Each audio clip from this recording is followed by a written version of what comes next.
الحمدللہ وکفا وسلام علی عبادہ الذین اصطفیٰ اما بعد فاعوذ باللہ من الشیطان الرجیم بسم اللہ الرحمن الرحیم ان الذین کفروا سواء علیہم اانذرتہم ام لم تنذرہم لا یؤمنون ختم اللہ علی قلوبہم وعلی سمعہم وعلی ابصارہم غشاوہ ولہم عذاب عظیم۔ بے شک وہ لوگ جنہوں نے کفر کیا برابر ہے ان کے لیے کہ آپ انہیں ڈرائیں یا نہ ڈرائیں، وہ ایمان نہیں لائیں گے۔ اللہ نے ان کے دلوں پر اور ان کی سماعتوں پر مہر فرما دی ہے اور ان کی آنکھوں پر پٹی ہے اور ان کے لیے دردناک عذاب ہے۔ سامعین کرام، سورہ بقرہ میں ابتدائی 5 آیتوں میں اہل ایمان کا تذکرہ کیا گیا ہے، اور اب ان 2 آیتوں میں اہل کفر کا تذکرہ کیا جا رہا ہے کہ وہ کفار جن کو ایمان سے محروم کر دیا گیا ہے اب وہ ایمان نہیں لائیں گے، اس لیے کہ وہ اپنی ضد، اپنی نفرت، اسلام دشمنی کی بنیاد پر ان کے دلوں پر مہر کر دی گئی ہے اور ان کے کانوں پر مہر کر دی گئی ہے اور ان کی آنکھوں پہ پٹی ہے اور ان کے دردناک عذاب ہے۔ یہ اس لیے نہیں کہ معاذ اللہ یہ مشیت کی مرضی تھی کہ انہیں ایمان سے محروم رکھا جائے، بلکہ پیغمبر اعظم سرور کائنات محمد رسول اللہ صلی اللہ علیہ وسلم کی دعوت کے جواب میں جو مظالم انہوں نے کیے، جو دشمنیاں کی، مخالفتوں کا انبار انہوں نے سامنے رکھا، ہر طرح کے مظالم سے انہوں نے مسلمانوں کو دوچار کیا، پیغمبر اعظم علیہ الصلاۃ والسلام کی مخالفت کی، اور کسی بھی طرح سے وہ دین کی طرف مائل نہیں ہوئے بلکہ ان کی مخالفتیں بڑھتی جا رہی تھیں، اور آقائے دو جہاں علیہ الصلاۃ والسلام اس حالت میں بے پناہ پریشان تھے کہ یہ لوگ ایمان نہیں لا رہے ہیں، تو اللہ نے اپنے محبوب کو تسلی دی کہ محبوب، ان کے دلوں میں مہر کر دی گئی ہے، ان کی دشمنی کی بنیاد پر، ان کی مخالفت کی بنیاد پر وہ سماعتوں سے محروم کر دیے گئے ہیں اور ان کی آنکھوں پر پٹی ہے، نہ دلوں سے حق قبول کر سکتے ہیں، نہ حق سننے کے لیے تیار ہیں اور نہ وہ حق دیکھنے کے لیے تیار ہیں۔ ان کے لیے دردناک عذاب مقرر کیا جا چکا ہے، اس لیے آپ ان پہ محنت نہ کریں، آپ ان لوگوں کو اسلام کی طرف دعوت دیں جن کے قلوب ابھی کھلے ہوئے ہیں، جو آپ کے پیغام کو سننا چاہتے ہیں اور جن کی آنکھیں حقائق کو دیکھنا چاہتی ہیں۔ ان کے لیے تو عذاب مقرر کر دیا گیا ہے اور اب یہ اس عذاب علیم سے یہ نجات نہیں پا سکیں گے۔ یہ آیات مبارکہ کفار کے طرز عمل، ان کی دشمنی اور ان کی مخالفتوں کے حوالے سے ہیں، لیکن اس کے بعد 20 آیتیں صرف منافقین کے بارے میں نازل کی گئی ہیں۔ منافقین یہ مدینہ طیبہ کے وہ لوگ تھے جو زبان سے کلمہ پڑھتے تھے مگر دل سے وہ کافر تھے۔ ان کا یہ عالم تھا کہ جب مسلمانوں سے ملتے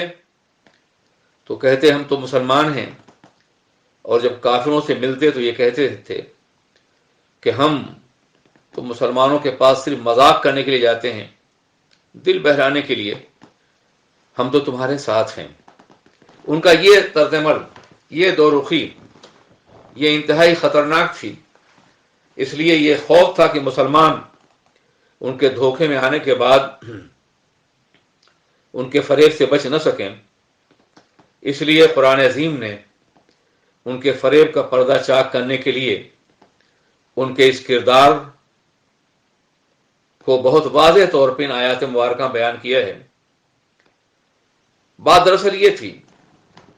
کہ مدینہ میں یہودی معاشی اعتبار سے غالب قوت تھے اور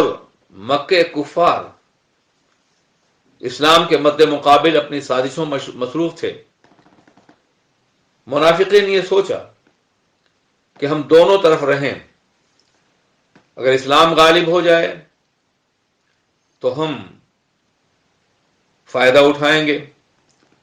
اگر کفار مکہ یا یہود غالب ہو جائیں تو ہم یہ کہیں گے ہم تمہارے ساتھی تھے، ہر دو صورت میں ہمارا فائدہ ہوگا۔ حضرات گرامی، یہ وہ طرز عمل تھا کہ جس کی بنیاد پر انہوں نے انتہائی سازشانہ ذہن کے ساتھ پیغمبر اسلام اور مسلمانوں کی مخالفت کو جاری رکھا۔ 12 انہوں نے کفار کو مدینہ طیبہ پہ حملہ کرنے کی دعوت دی اور 12 یہود کو انہوں نے اسلام کے مد مقابل آمادہ جنگ کیا۔ اس بنیاد پر یہ ضروری تھا کہ اللہ تبارک و تعالی ان کی دو رخی پالیسی کا پردہ چاک فرمائے۔ حضرات، اگر آج دیکھیں آج آپ تو آج بھی دنیا میں بہت سے باطل فرقے ہیں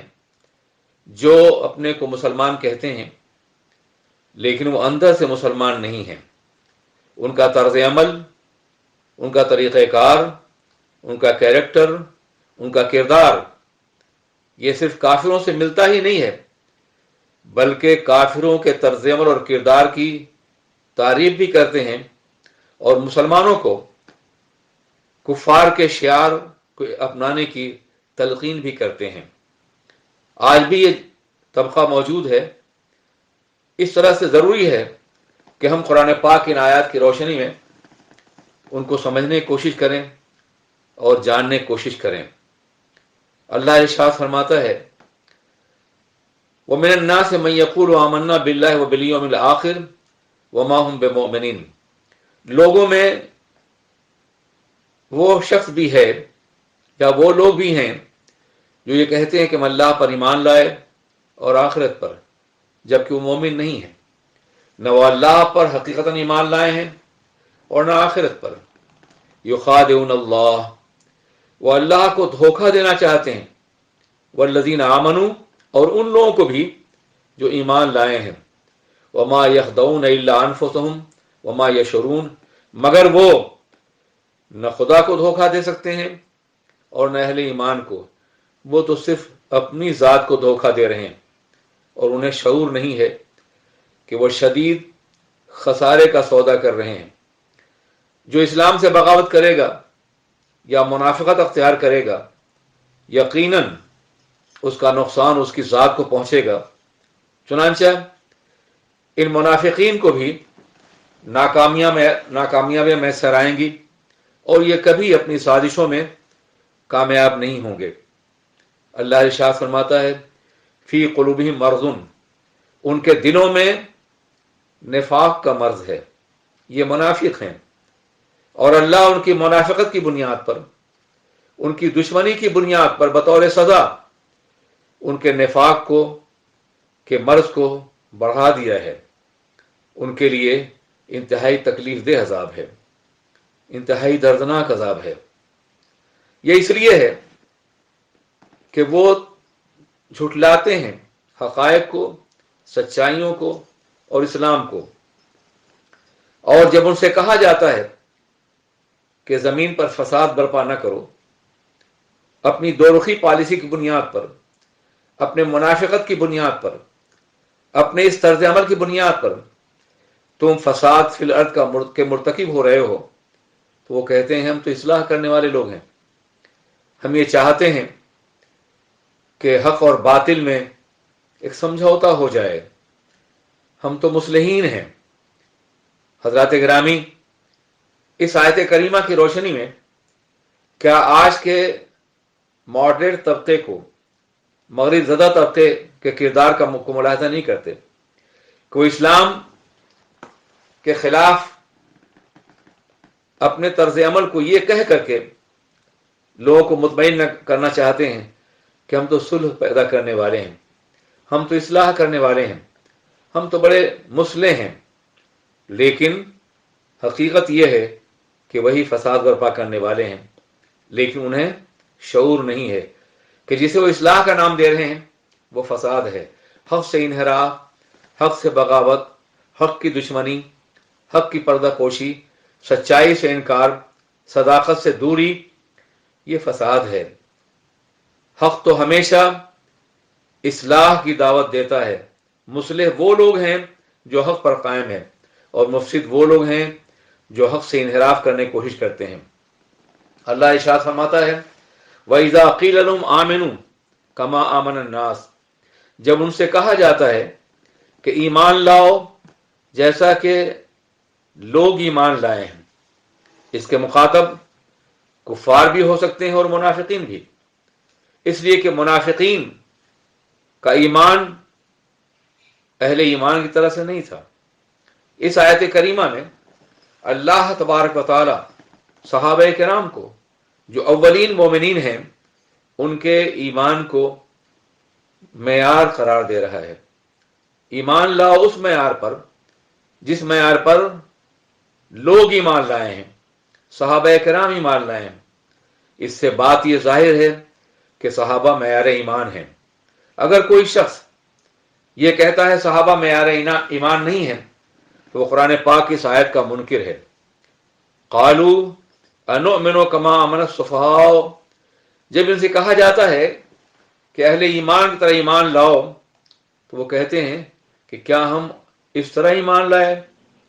جیسے بیوقوف ایمان لائے ہوئے ہیں۔ حضرات گرامی، ذرا اندازہ کیجئے، آج بھی اہل ایمان کو دنیا دار بیوقوفی سمجھتے ہیں۔ وہ سمجھتے ہیں یہ لوگ مسلمان بن کے خسارے میں ہیں، اگر یہ مومن نہ ہوتے، دنیا کے کافروں کی طرح ہوتے تو ان کو بہت کامیابیاں ملتی، یہ کامیابیوں کے مقام پہ پہنچ سکتے، مگر یہ ان کا دین ہے جن کی بنیاد پر یہ نقصان اور خسارے میں ہیں۔ آج بھی مغرب زدہ ذہن یہ کہتا ہے کہ اسلام کی پسماندگی کی وجہ مسلمانوں کی ان کا اسلام پر قائم رہنا ہے، ثبات قدم ہے اسلام پر۔ میں یہ عرض کرنا چاہتا ہوں یہ بالکل غلط ہے۔ مسلمانوں کی ناکامیابی کی وجہ اسلام سے دوری ہے، اسلام سے بغاوت ہے، یا اسلام سے کے اوپر عمل نہ کرنے کی وجہ سے ہے۔ اگر اسلام کو مان لینا، اسلام پہ عمل کر لینا یہ ناکامی کا سبب بنتا تو قرون اولیٰ میں 1 صدی کے اندر مسلمان اسلام کی قوت اور طاقت سے دنیا کے 3 بر اعظموں پر اپنی عظمتوں کا لوہا نہ منوا سکے ہوتے، لیکن جب سے اسلام سے مسلمانوں کا رشتہ کمزور ہوا، قرآن پاک سے تعلق ٹوٹا، تو اس کے بعد سے مسلسل زوال سے دوچار ہیں۔ یہ ترقی پسند متجددین یا مستغربین یہ کہتے ہیں کہ مسلمانوں کی ناکامی کی وجہ اسلام ہے، اور میں کہتا ہوں کہ مسلمانوں کی ناکامیابی کی وجہ اسلام نہیں ہے بلکہ اسلام کے دامن سے دوری ہے اور اسلام کو عملاً ترک کر دینا ہے۔ وہ اہل ایمان سے ملتے ہیں تو کہتے ہیں وَإِذَا لَقُوا الَّذِينَ آمَنُوا قَالُوا آمَنَّا، وہ جب ایمان والوں سے ملتے ہیں تو کہتے ہیں ہم ایمان لائے۔ وَإِذَا خَلَوْا إِلَىٰ شَيَاطِينِهِمْ، اور جب وہ اپنے شیطانوں سے تخلیے میں جاتے ہیں، ان سے الگ ملتے ہیں تو یہ کہتے ہیں کہ ہم تو تمہارے ساتھ ہیں، اِنَّا مَعَكُمْ اِنَّمَا نَحْنُ مُسْتَهْزِئُونَ، ہم تو مسلمانوں سے مذاق کرتے ہیں، ٹھٹھا کرتے ہیں۔ آپ اندازہ فرمائیں، شیاطین سے مراد یہ منافقین سے کہ وہ لوگ ہیں جو یہود و نصارہ میں یا کفار میں ان کے سردار تھے۔ کئی مقام پہ قرآن عظیم نے کافروں کو اور ان کے سرداروں کو شیاطین سے تعبیر کیا ہے، اس لیے کہ شیاطین گمراہ کرتے ہیں، شیاطین غلط راستے پہ لے جاتے ہیں، اور یہ لوگ بھی مسلمانوں کو گمراہ کرنے کی کوشش کر رہے ہیں، اس لیے ان کو شیاطین سے تعبیر کیا گیا۔ قالوا انا معکم انما نحن مستہزئون، تو وہ کہتے تھے جب ان سے کہا جاتا ہے ایمان لاؤ، صحابہ کی طرح ایمان لاؤ، سچے مسلمان بن جاؤ، تو وہ کہتے تھے کہ ہم تو مذاق کرتے ہیں۔ یہ انتہائی دردناک کیفیت ہے کہ مسلمانوں سے مل کر کے اسلام بھی ظاہر کرتے تھے اور کافروں سے مل کے یہ کہتے تھے کہ ہم تو ان سے مذاق کی بنیاد پہ ملتے ہیں، استہزاء کی بنیاد پہ ہم ان سے ٹھٹھا کرتے ہیں، تفریح کے لیے ان سے ہم ملتے ہیں۔ اللہ جواب عطا فرماتا ہے اللہ یستہزئ بہم ویمدہم فی طغیانہم یعمہون، وہ مسلمانوں سے مذاق کرتے ہیں اور اللہ اپنی شان کے مطابق ان کے استہزاء کا انہیں جواب دیتا ہے اور ان کی سرکشی میں ڈھیل دیتا ہے جس میں بھٹکتے رہتے ہیں وہ۔ یعنی ظاہر اللہ تبارک و تعالیٰ کے شان کے خلاف ہے کہ اس طرح کا استہزاء وہ فرمائے جو کافر کیا کرتے تھے یا منافقین کرتے تھے۔ یہاں مراد یہ ہے کہ ہم ان کے استہزاء کا انہیں جواب دیں گے، ان سے ہم انتقام لیں گے، انہیں ہم سزا دیں گے۔ البتہ دنیا میں کچھ دنوں کے لیے انہیں ڈھیل دی جائے گی تاکہ ان کی سرکشی اور بڑھ جائے اور وہ اپنی سرکشی میں بھٹکتے رہیں اور صراط مستقیم کو نہ پا سکیں۔ یہ اس لیے کہ انہوں نے مسلمانوں کے ساتھ مذاق کرنا چاہا ہے اور خدائے برتر و بالا ان کے مذاق کا یہ بدلہ انہیں دے گا کہ انہیں سزاؤں سے ہمکنار کرے گا، ان کی سرکشی بڑھ جائے گی اور پھر انہیں جہنم کے دیکھتے ہوئے شعلوں میں ڈال دیا جائے گا۔ اللہ ارشاد فرماتا ہے اولئک الذین اشتروا الضلالۃ بالہدی، یہی وہ لوگ ہیں جنہوں نے گمراہی کو ہدایت کے بدلے میں خرید لیا ہے۔ انہوں نے گمراہی قبول کیا ہے اور ہدایت سے اپنا دامن چھوڑا لیا۔ پیغمبر اعظم سرور کائنات محمد الرسول اللہ صلی اللہ علیہ وسلم انہیں ہدایت دینے کے لیے جلوگر ہوئے تھے، انہیں صراط مستقیم تک دعوت دے رہے تھے، لیکن انہوں نے گمراہی کو پسند کیا، ہدایت کے بدلے میں انہوں نے گمراہی خریدی، لیکن یہ تجارت ان کو فائدہ نہیں پہنچائے گی، یہ تجارت کو شدید نقصان سے دچار کرے گی اور یہ کبھی ہدایت یافتہ نہیں ہوں گے۔ حضرات گرامی، ان آیات مبارکہ میں کفار اور اس کے ساتھ ساتھ منافقین کے لیے کچھ ایسی باتیں کی گئی ہیں کہ جن کو اگر مسلمان اپنے سامنے رکھے تو کبھی وہ ان کے فریب میں نہ آئے۔ مسلمانوں میں ایک طبقہ آج بھی ایسا ہے جو اپنے کو مسلمان کہتا ہے، لیکن اس کا کردار، اس کا طرز عمل، اس کی معیشت، اس کی معاشرت، اس کا رہن سہن اسلام سے بہت دور ہے۔ وہ اسلام بیزار لوگ ہیں جو آج کے حالات اور آج کے ماحول میں کفر سے ساز باز کرتے ہیں اور زبان سے اپنے کو مسلمان کہتے ہیں۔ یہ طرز عمل انتہائی نقصان دہ ہے۔ اہل اسلام کو چاہیے کہ صرف وہ ان سے رابطہ رکھیں جو اسلام کی سچائیوں کو دل سے مانتے ہیں، اسلام کو ایک مکمل نظام زندگی اور نظام نجات کی حیثیت سے مانتے ہیں، صرف ان سے رابطہ رکھیں۔ وہ منافقین جو اسلام کا لبادہ اوڑھ کر کے اہل اسلام کو نقصان پہنچانا چاہتے ہیں، اسلام کی شوکت کو توڑنا چاہتے ہیں، ان منافقین سے مکمل طور پر بچنے کی کوشش کریں۔ آج آپ دیکھیں کہ بہت سے فرقے ایسے پیدا ہو گئے ہیں جو اپنے کو مسلمان کہتے ہیں لیکن وہ مسلمان نہیں ہیں، انہوں نے اسلام کا لبادہ اوڑھ رکھا ہے اور اہل اسلام کو دھوکہ دینے کی کوشش کرتے ہیں۔ آج ان کی تعداد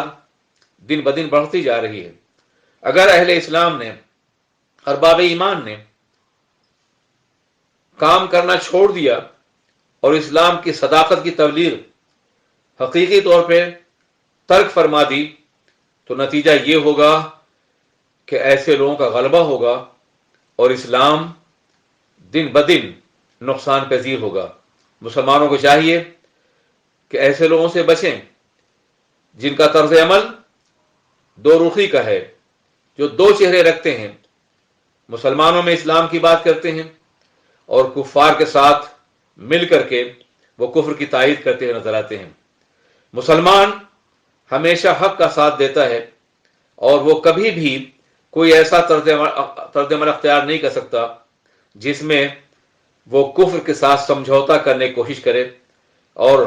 اسلام کو بھی حق سمجھے اور باطل کو بھی حق سمجھے۔ ایسا کبھی نہیں ہو سکتا کسی مسلمان کے لیے۔ اس لیے حضرات، ان آیات کی روشنی میں آج کے دور کا جائزہ لیجیے اور خدائے وحید القدوس کی بارگاہ میں دعا کیجیے کہ پروردگار عالم آپ کو سچا اور پکا مسلمان رکھے، ایمان پر زندہ رکھے اور ایمان پہ خاتمہ ہو، اور زندگی میں کبھی کوئی ایسا لمحہ نہ آئے جب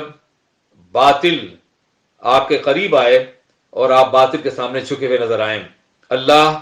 ان سادہ لو مسلمانوں کو بھی ہدایت دے جو حق کو سمجھتے نہیں ہیں اور باطل کے فریب میں آسانی سے آ جاتے ہیں۔ خدائے وحید القدوس ہم سب کو